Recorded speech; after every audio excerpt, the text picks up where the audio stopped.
Always do it on my own, so I gotta get through it. And the only thing I know is to love what I'm doing. Never give up, never slow, till I finally prove it. Never listen to the no's. Welcome back, listeners and viewers, to another episode of the Unbreakable Podcast. Today, I'm super excited. I feel like I say that all the time, but today I really am very excited. I've got my bestie on the line here with us. This is Matt Marshall, and Matt is a global director in the space of e-commerce, but he's also my bestie, and we bodybuild together. So this is Bodybuilding in Business. Hey, Matt, how's it going? Hey, I'm amazing. It is a beautiful morning. It's a great day to have a great day. And thank you for that intro. I thrive off of flattery, so it's welcomed. I've known you for decades. Yes, you do. Feed me. Feed the ego. Oh, well, I'm really excited that we finally got you on here. I mean, you and I have done bodybuilding together for probably upwards of, well, I know I've been in the game for 15 years. How about you? You've been interested in bodybuilding and participating in bodybuilding for probably longer than I have been. Yeah. So kind of my background story, as you mentioned, on the professional side. So lead global digital commerce for one of the largest companies in America. You know, you've got multiple products of ours in your home today. As you think about Tide, Crest, Olay, Old Spice, Pantene, the list goes on. And so my role is, how do we sell to our global online retailers, Amazon, Walmart.com, and all around the world. And that is just a way to pay for what we actually love, and that is the bodybuilding side. So, you know, kind of my 10,000 foot view, I was the fattest kid in school my entire life. Matt Marshall is the name, and so I actually had the nickname Matt Marshmallow at one point, and it was rightfully earned. You know, bodybuilding was a way that I could take control over a world where I was powerless, right? Meaning there's so much in our lives that are outside of our own power, but what we put into our bodies and how we train and how we choose to nourish ourselves is completely within our control. So I was drawn to it and have loved it ever since. I mean, we live, eat, sleep, breathe bodybuilding. We do. And so when you think about the part, like a lot of people, when I talk about the fact that I'm a bodybuilder, they go, oh, I could never have that level of discipline. I could never do that. And it's the self-limiting belief of what someone could or couldn't do. I tend to see that as an articulation of what I'm not willing to do. And those are active choices, right? When you put the context of bodybuilding across the lens of your life, what do you find to be the easiest part, and what part is the most difficult for you when you take into consideration this global role? You're a parent, you've got all these different things, these different roles in life. Yeah, I think the easiest part is the hardest part to most, and that is the relentless consistency behind it, right? Because it's easy to get motivated for a day, for a week, for a month. It is very difficult to stay motivated for years and decades, right? And I think that's the common refrain when you speak to someone who's not kind of outside of the, you know, world of bodybuilding and is just looking to get in better shape. They generally attach like an endpoint to it. It's like, how long do you have to do that? How long do I have to diet? How long do I have to work out? And the reality is, you know, not at all. Like, you don't have to do any of it, but if you want to make it a part of your lifestyle, it never ends, right? So I think what starts out hard in the beginning is actually what becomes easier on the back end, is it just becomes routine. You know, when I travel, I pack my own food. I don't indulge in treats of any kind. I say it's hand to God. I haven't had a cookie in 13 years. I haven't had a bite of ice cream, a slice of pizza in over a decade. And, you know, people will say, I wish I had your discipline. And the reality is, like, there's no discipline involved. Like, I don't even think about it. Like, there's no willpower to not do, because it's just not part of my life. Right. So I think you can reach a point where it's just so embedded in who you are as a person that it becomes easy. Hmm. It does. And I think it's the same thing. Although I have had a cookie, ice cream, and a bite of pizza because I like those things. And I think that it's also the way that I see the world as a bodybuilder is the same as you, but I think we all make conscientious choices, and I think you and I talk about that quite a bit. Is that in this world, and we hear about that on a lot of different bodybuilding podcasts, right? The decisions that people make in order to get what they want, or the decisions that they make that stops them from getting what they want. Like that free agency is such a huge piece of bodybuilding.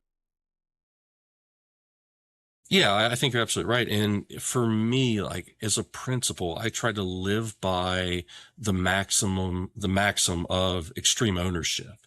And it's that whatever choices I make as an individual, I need to accept those consequences. And for anyone, there are no right or wrong decisions or choices. There's no right or wrong way to live your life. I think where people do try to trick themselves is thinking they can do one thing and get a different result, right? Or turning a blind eye. It's kind of the ostrich syndrome. If I don't see it, then it's not happening. And I think there's a lot of freedom and contentment that comes with facing your reality, right? The good and the bad, celebrate your victories, but then look at your missteps, mistakes, or ways that you could have optimized and learn from them, learn and grow. I mean, that's a beautiful thing, not only about bodybuilding, but about life, is that every moment can be a fresh start. You don't have to wait till Monday. You don't have to wait to January 1st. You can do it now, right? The second you decide to make a change, you can implement that change. You can. And I think one of the areas where people get hung up, though, particularly in bodybuilding, is there's kind of two themes here. The first one I think is the trend. What are we Hmm. seeing trend on social media? And that kind of goes hand in hand with the ego.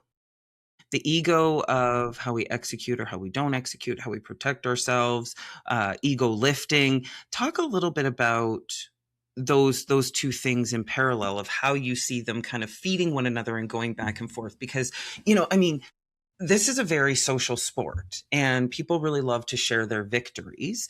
And, I mean, we've all kind of seen the guy running around with invisible lat syndrome and you're like, what are you doing? Right? Yeah, it's tough, right? It's tough because we are social creatures, that we have mirror neurons, that we see someone doing something and there is a biological drive to replicate what they're doing, right? So we see things happening in social media and we look to replicate. I I would argue that this sport can be as social or as individual as you make it, but I still go back to, like, at the end of the night, whether you were successful or not.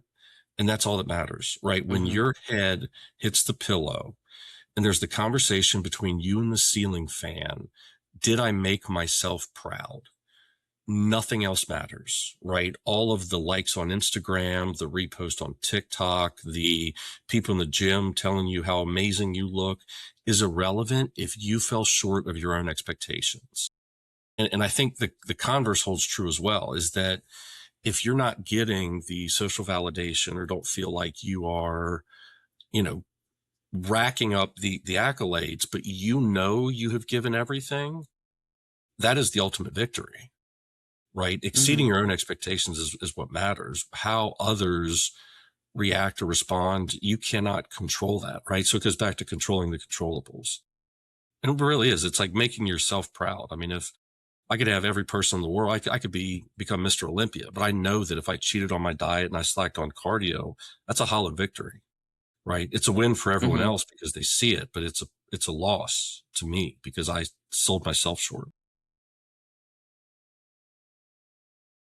Where does that mindset come from? Like, where do you go from being somebody who's obese, unhealthy, lethargic, sluggish, to developing this ironclad mindset and this crazy amount of discipline to get these results? Like, where do you find that? Like, do you have it in a bottle? Do you manufacture it in your bathtub? No, I think it comes from, I want to give this really profound answer, right? But I do think it is having a heightened level of self-awareness and really being introspective around, how do you feel about yourself? What are things about yourself that make you proud? What are things that you can, like, anxiety and tension comes from being out of balance with your own values, right? It's rarely external that drives depression. There's something that you're not doing that is causing it.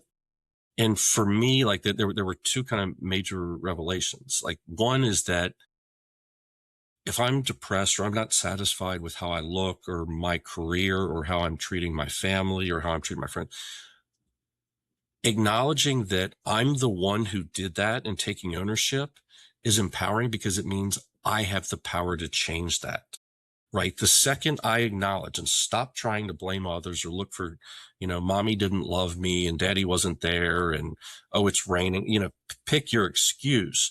The second you say the excuses don't matter, I am in control of this, you can begin to take action to fix it, right? You no longer play the victim. And for me, I lived it. Like I said, I was morbidly obese until I was 21. And I remember so vividly, like, I would get to the end of the day and say, I only ate 1,500 calories. How am I so fat? And I would lie to myself in my face. I would look in the mirror and I would lie to myself about what I was and was not doing. And it took that calling myself out on my own bullshit and saying, no, you're lying. No one else cares but you. And so it's that internal locus of control versus external. And where did that come from? Like, how did you find that extra gear? Because think about where we're at in the year. We're the middle of December as we're recording this. This is probably going to go live within the next 2 weeks. We're going to be inviting and welcoming people into the new year.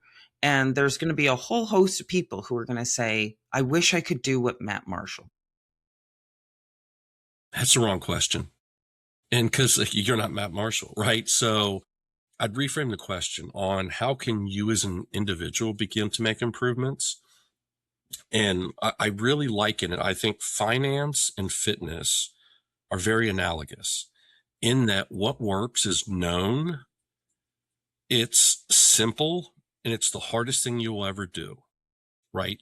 People like to confuse complexity as being right and simplicity as being wrong.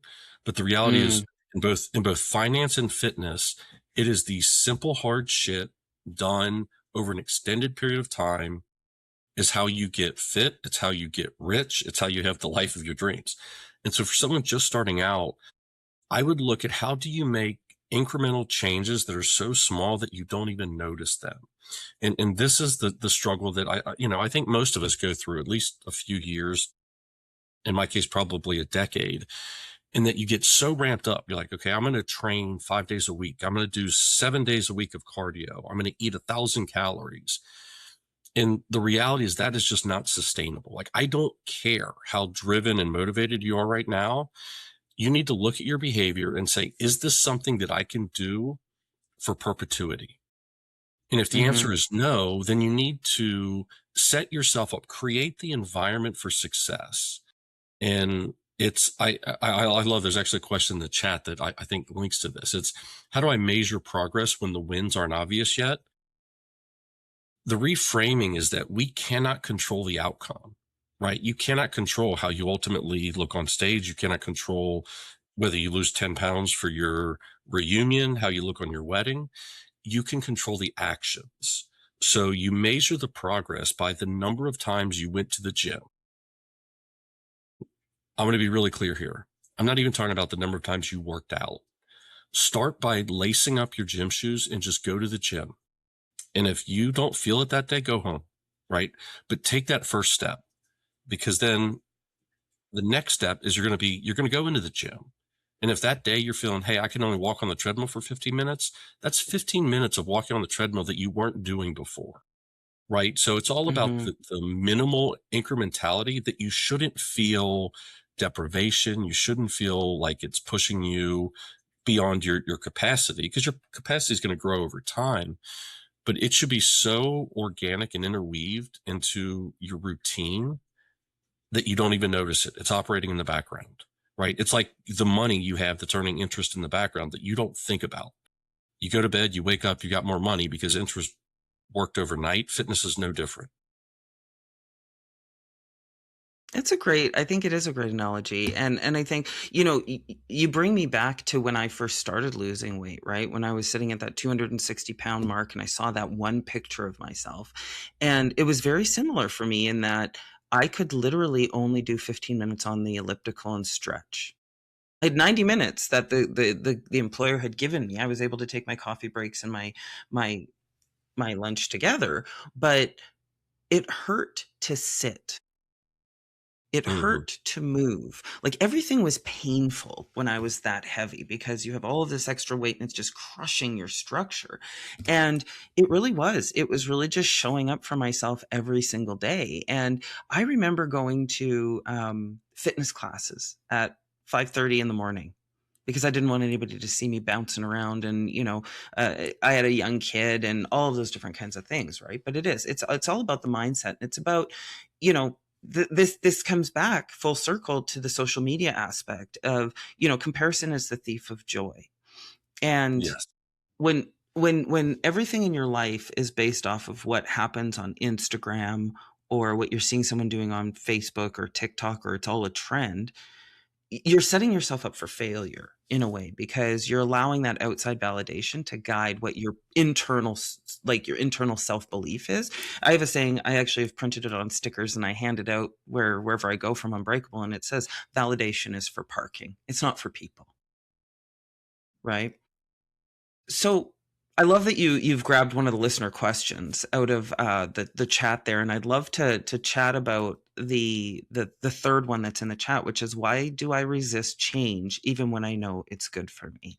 I think that is that's a great question for us to kind of tackle together.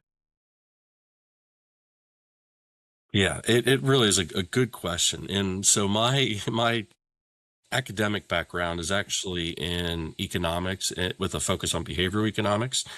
And so the scholarly answer to it is because we have self-hurting behavior, right? And simplify what self-hurting behavior is.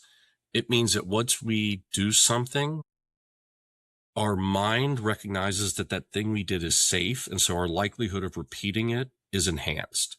And something very basic, like you wake up every morning and let's say you drive to Tim Hortons to get a coffee, that becomes self-hurting behavior, right? You have taught yourself that you are a person that wakes up, goes to Tim Hortons and gets a coffee. Or maybe after work, you stop by and you get, an ice cream cone or something.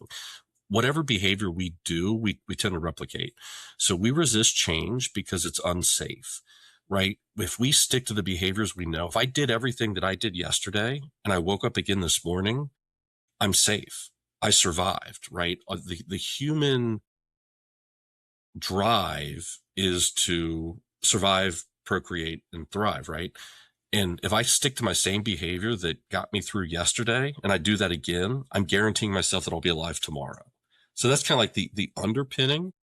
But I think from a fitness standpoint, it's cliche, but I think it's accurate.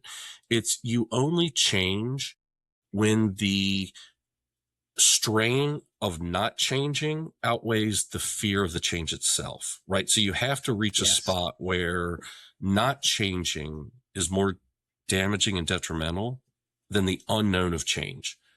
We all fear the unknown. We all fear doing things that are outside of our comfort zone. And unfortunately, like there's no books you can read. There's no TikTok motivational videos. It is experience and putting yourself in those situations that make you better at dealing with those situations. I agree. And it comes down to, when I look at resistance, I look at it through three lenses, right? And I generally am looking at it through an organizational kind of growth path. But I also look at it like when I'm working with, you know, a coach or an athlete, or I'm helping someone get started on their journey, because I do that quite often, is, you know, you look at it from a level 1, 2, and 3. And so like level 1 is I just don't understand it. Right? More often than not, people who are going into a change, particularly when it comes to, let's say, bridging into bodybuilding. I mean, we're seeing a massive explosion in terms of, particularly on the female side, different classes that are enabling people to participate. Whether or not you agree with the class is not really relevant. The promoters are going to do what the promoters are going to do. So you bring people in, and, you know, your level 1 is I just don't like it. You get put in with a new coach. I mean, you and I are going through this coach search right now. We are going to hit a point where I'm going to be resistant. I know that about myself. I'm a level 2 change resistor every day. I just don't like it because I am safe in the space of what I'm doing and how I'm doing it. And I was reading yesterday, there's this this concept that's come up, and it's called metacognition. And metacognition is where you have the intelligence enough to sit back and think about your thinking and think about your feelings, but more so how you think and interpret the world, right? So why do I think this way? And I think that really successful people and people who manage change and resistance very well are very apt to be probably sitting in that metacognition space, because we're able to be self-motivated. Like that's the self-motivation. Our third level of resistance is a trust factor. And I think that as we look across the landscape of some of the things that we've seen in bodybuilding, particularly around, you know, coaching and relationships, I mean, we see a lot of this stuff all the time. It's a lack of trust, right? And I had done the episode of BSG with McNally and Skip, and we talked quite a bit about the elements of trust and where we start to see that breaking down in the coach athlete or the coach, you know, contract relationship. And I do think that a lot of it does come back to the personal safety. And again, I look at it and I don't think that everybody in our industry has the same level of depth or insight. And what I mean by that is they're reactive, they're not thoughtful in how they approach these types of things, right? Like, I think that's fundamentally where things like coach hopping comes from.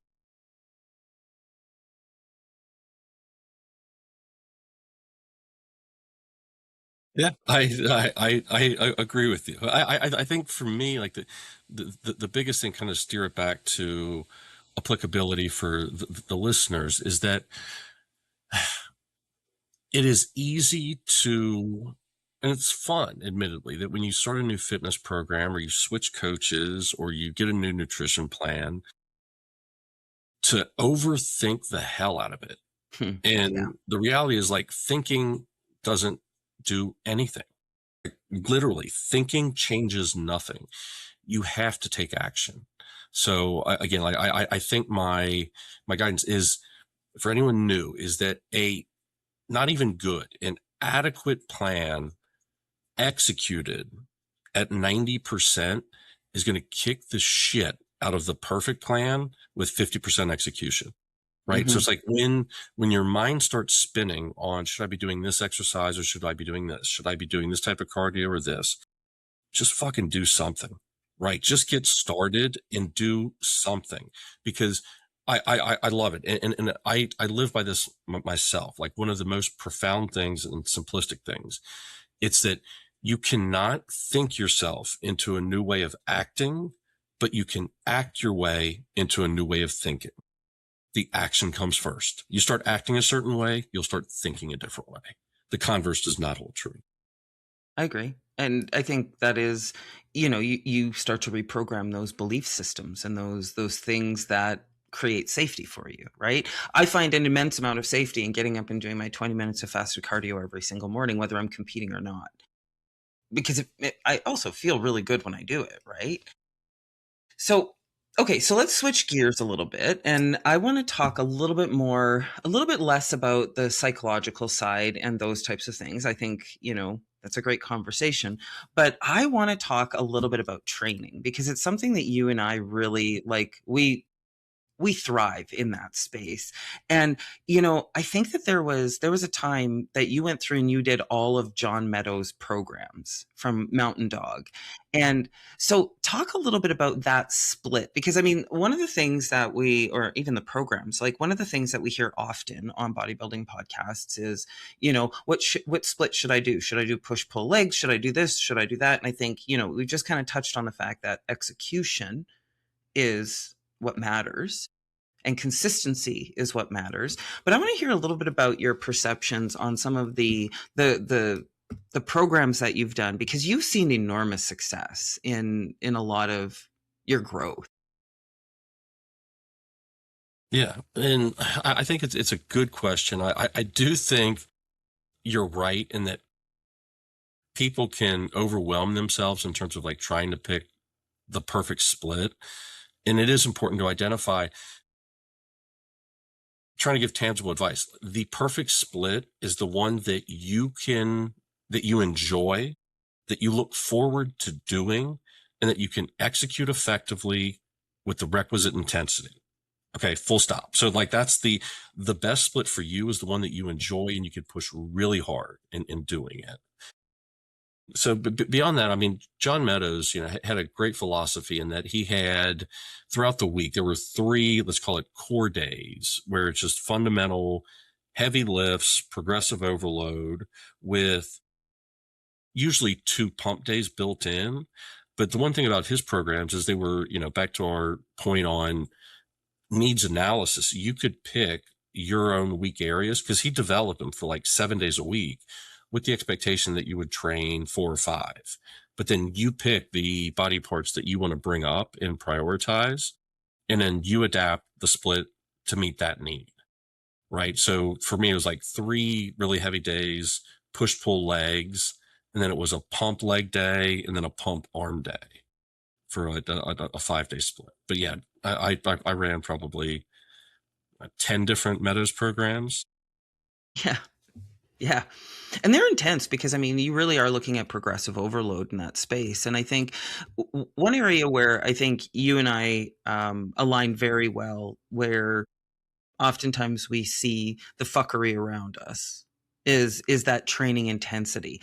Talk a little bit about intensity when it comes to being in the gym to get the results that you want.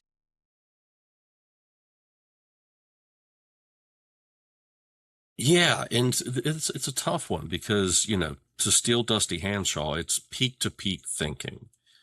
And that really resonated with me because when I was, you know, 10 years ago, when I first competed, I knew that no one trained as intensely as I did in the gym. Like that was 10 years ago. No one came close to my intensity. 2 years later, I realized how little I was actually pushing and how much more I had left. 2 years after that, I realized that guy from 2 years ago had no idea what the hell he was doing. And every year, right? So I think it really does take a beginner's mindset, because you think about the, you know, triad of progress in terms of physical enhancement. And it's, well, okay, so it's not a triad, it's 4. It's a stool. Let's call it the stool of physical improvement. It's going to be your training, your diet, your recovery, and supplementation, right? And of those, you can get recovery at 100%, you can get diet at 100%, you can get supplementation at 100%, but that's it. Like that's the ceiling. Once those boxes are ticked, they're ticked. It's binary. You're either doing it or you're not. Training has a limitless runway in terms of driving progression. It's the one of the 4 that you can never stop improving on. Once the other things are ticked. And the other things are sexier for a lot of people, right? The newest supplement, the newest peptide, the newest SARM, CERN, AAS, you know, pick your poison. But getting good at the training is the fun part, and that never ends, right? And so it's really learning about the other thing too, that's an evolution, is understanding that there are no right or wrong exercises, right? It's finding the ones that you connect with and allocating your effort against those movements, right? Because I used to, I mean, I was guilty of this the first 80% of my training career, is that I would go in and like, oh, there's 9 leg machines. So today's leg session is we're going to do these 9 leg machines. Right? There's no thought to it. They're just Yeah. next to each other. So we're going to do them all. And it's, the evolution is okay. I'm better served that if I pick 3 or maybe 4 of these and just give everything I've got to those. It's so much more beneficial than just junk volume, right? And it goes back to like activity is not intensity. I think we've all seen the guy that's, shadow boxing, doing 15 different sets and supersets and running all over the gym. And, Randy looks the same every year, right? You can count, he hasn't changed once. He's in the gym more than you are. But every time you go in there, he's in his gloves and turquoise shirt and looks identical to how he did a decade ago. Success leaves Yep. clues. Absolutely. Well, and I think that's the other thing too, is like the intensity factor. You're right. We evolve year over year. There's more information. Our mentors, the people that we follow, they evolve as well. Right. I mean, we've been a part of, Think Big, for example, was Advices Radio. And then before that, it was, Bodybuilding Nerds Radio. And so like the evolution of that, if you even just look at where we get our information and our sources that we tend to trust, they have grown in a very significant way as well. And I think that, we do see those people. God, I can't tell you how many times I just say to myself, Catherine, keep your eyes on your own work. Keep your eyes on your own work. It's none of your business what anybody else is doing, right? And that exercise selection is a really an interesting component as well. And I mean, you and I have trained together for years, decade. And I mean, I know that like how you do pec deck is incredible. You have a very, very strong chest, whereas mine is not as strong. Yeah, I know. I'll just keep fanning the flame. But like my ability to actually stretch. She didn't say ours, by the way. So.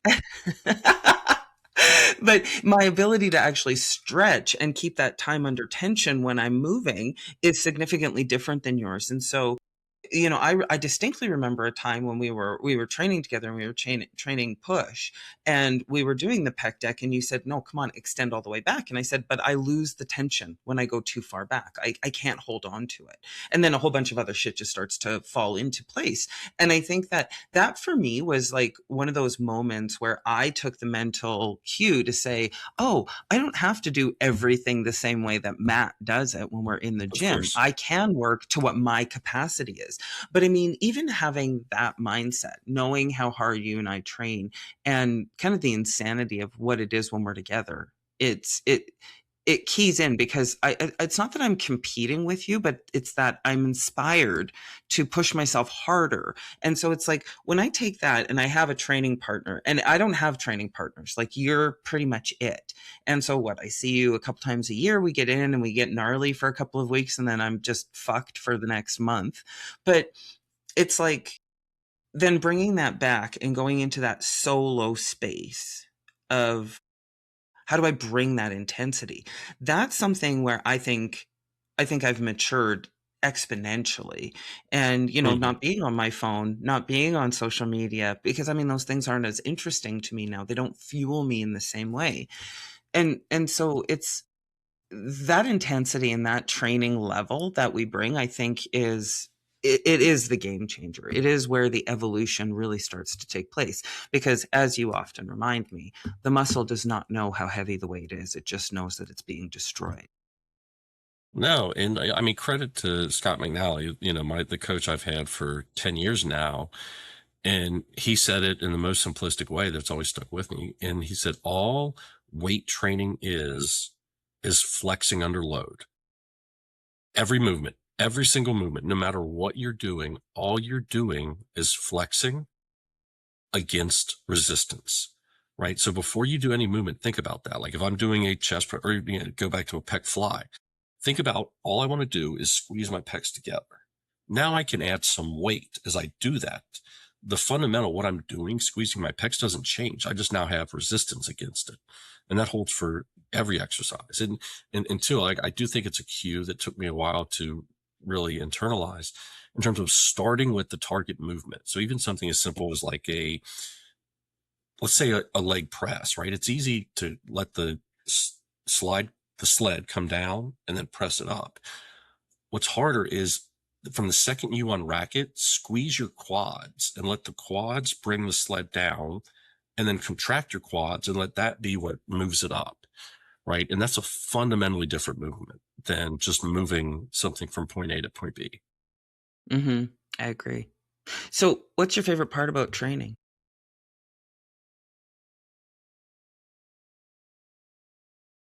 It's the one time in the day that I'm present.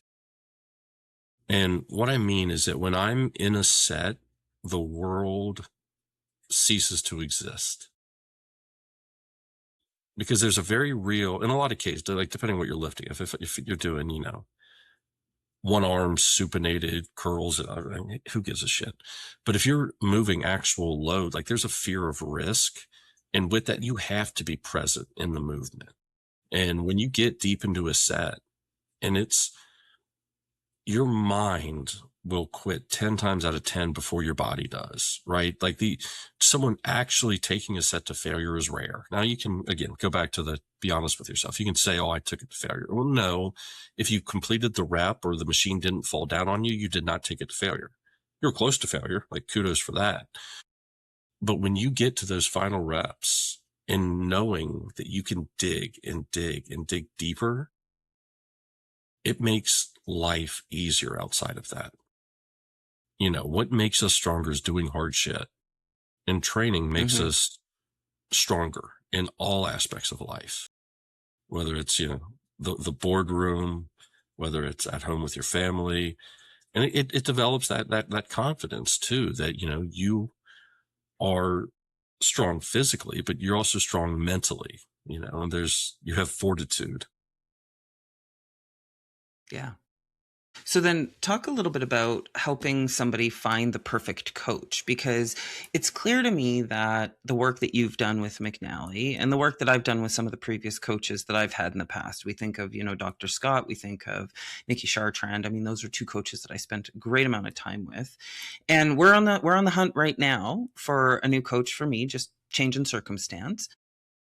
What are the things that you recommend that people look for? Because as Skip will say, it's a sea of turds out there. Somebody has watched a bodybuilding show. They're now a coach. They've been, a men's physique athlete and placed in the top 5 in 6-person class.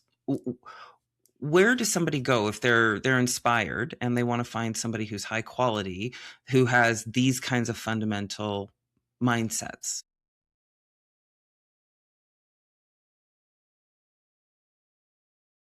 I think it's a damn near impossible question to answer, but I will try my best. Because the right coach is the right coach for that client, right? I mean, we've had experiences personally that, you've had coaches that on paper are outstanding coaches, but they don't meet your need. And I think the critical step one, finding a good coach is like finding a good partner, right? Romantic or otherwise, in that not everyone has the same taste. So it's being really clear and understanding what are you looking for out of that coach, I think is the critical first step that a lot of people miss.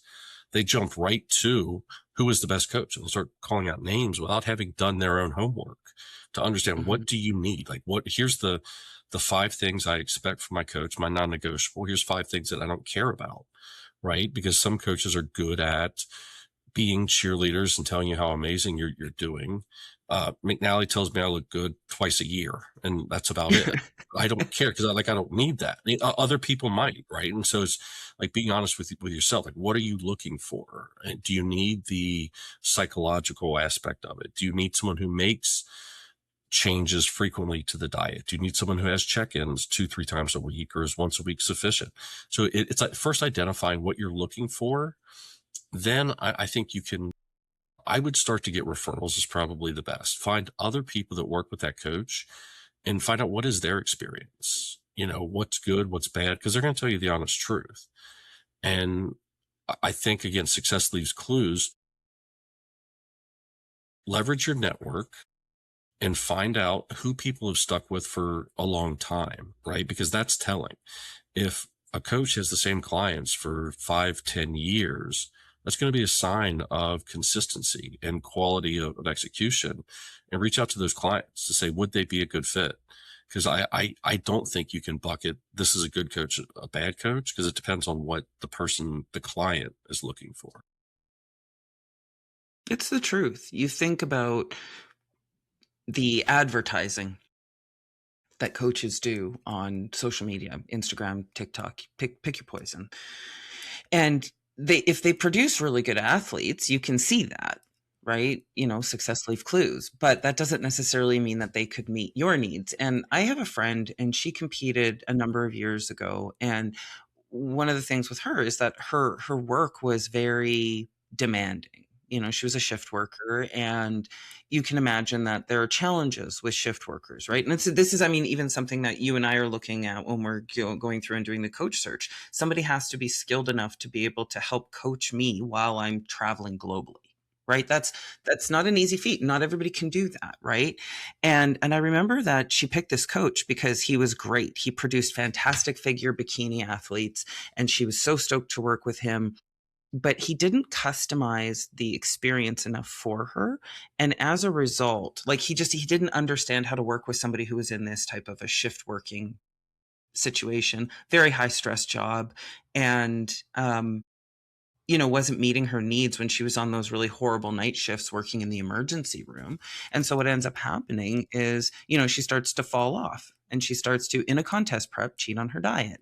She can't get her cardio in because she's working 12-hour shifts plus, an extra 2 hours of overtime because they can't get people in. And so you look at all of those different elements of it all, and having somebody who understands that would have, in my opinion, helped you break the model. Right. And that's something that you and I have done in the past, is I've broken the model. It's yes. Okay. My fasted cardio is expected to be 40 minutes a day, but my meetings start at 6 a.m. some days, 5:30 a.m.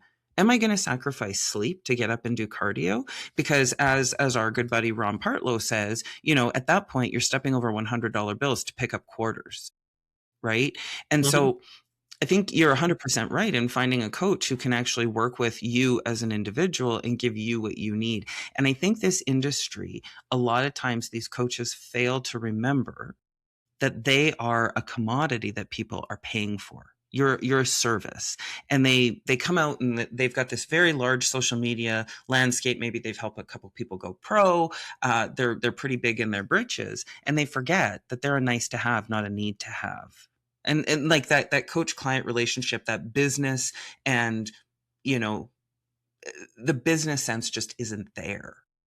Right. And so I think you're hitting the nail right on the head with that one. Is the right coach is the coach that is right for you.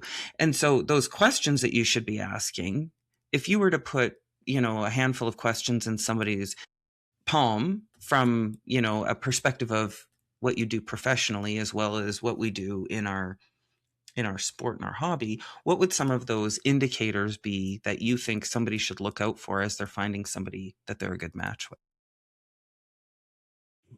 I start from first principles and again say, do you really need a coach? Right. I think people are too quick to default to, I've got to get a coach. No, you don't. No, people have been bodybuilding for decades without having coaches. Right. And so again, I think it comes down to, again, like coach is an ambiguous term, because I think it takes the self-assessment to say, am I just getting into lifting and I need someone to teach me the fundamentals of how to lift? Because that can be different. Is it, I feel like I'm pretty well versed in training and I need someone to help me with nutrition? Okay, that's a different thing. Is it, okay, I've got nutrition and training, but I can't be objective with myself. And so I need someone more advanced who's just a second pair of eyes to provide that objectivity. Right. So I think it really depends like where you are as a client in your journey in terms of like what you're looking for. And then again, like I think I personally, like, I'm not a fan of asking the interviewing the coach, because they're going to tell you what they want to hear. I think you interview the clients because they're going to give you the reality. right? Oh, Like that's true. they're going to know like if you, it's like a job interview. You can interview someone and think they'd be a good fit for the job, and they're going to tell you exactly what they think you want to hear. That's not indicative of actual performance, right? But you ask, you get, that's why employers get referrals from people they've worked with in the past, because that's going to be an honest assessment of their behavior and their performance. Very, very true.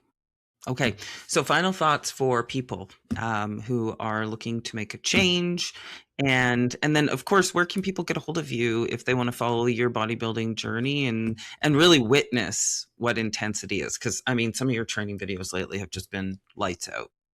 Well, thank you. Yeah. So if you want to find me, it's UC Summa, UCSUMMA on Instagram. I post everything there. And I think the parting wisdom advice, is just get started, right? Start with baby steps. Don't let the journey ahead stop you from taking the first step, right? Whatever that first step is, do it today. And if that first step is going and buying a new pair of running shoes, buying a new outfit so you can be excited for the gym, then do that, right? Start with baby steps and continue to build upon them.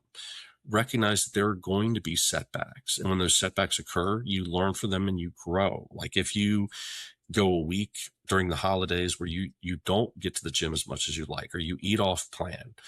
Again, it's the analogy that, let's say you mess up once and you just decide to say, fuck it, throw caution to the wind and start, funneling eggnog and cookies and cakes. Because you made one mistake and decided to go off the rails, that's the equivalent of you get a flat tire and then you slash your other three, right? If you get one flat tire, you've got one thing to fix. Just get right back on the plan. Give yourself the grace. Recognize your own victories and follow me at UC Summa on Instagram, and then try to get off social media because your statement of comparison is the thief of joy could not be more true. And especially for someone new to the space, because there's so much conflicting information out there that it can lead to analysis paralysis, that you see 15 different workout plans and 7 different diets and 8 different splits, and it prevents you from taking any action. So start today, celebrate your own victories, and build those small wins. And a year from now, you're not going to recognize yourself. I love it.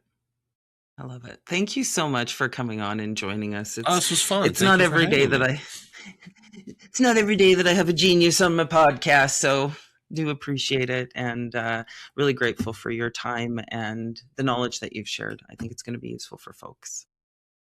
Yeah, I'm excited for this to come out. And if anyone is just getting started or has questions, don't be afraid to reach out to Kait or myself. We're happy to help, right? I mean, bodybuilding has saved our lives in so many ways that giving back only enhances the experience. So reach out. There are no dumb questions, right? The dumb question is not asking what you don't know for fear of being a beginner. We were all beginners at one point. Absolutely. Wonderful. Well, thanks again to Matt Marshall at UC Summa on Instagram. And listeners and viewers, thank you for joining us. And remember, protect your peace, chase your dreams, and stay unbreakable.